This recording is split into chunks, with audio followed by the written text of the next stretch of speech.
personas, diferentes perfiles, diferentes personas que han formado parte de dinámicas y sesiones motivacionales. Hemos trabajado empatía, hemos trabajado en inteligencia emocional, la motivación, trabajo en equipo.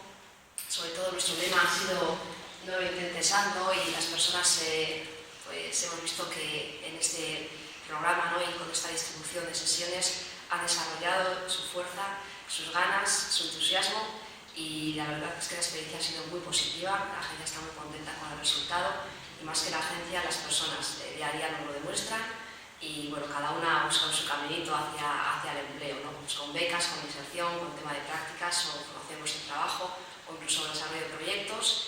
Por lo tanto, pues una experiencia muy positiva y con ganas de seguir, porque el proyecto pues es para 5 años y está previsto pues que continúe, ¿no?, que continúe en el futuro y que se realice otro proceso formativo después del verano.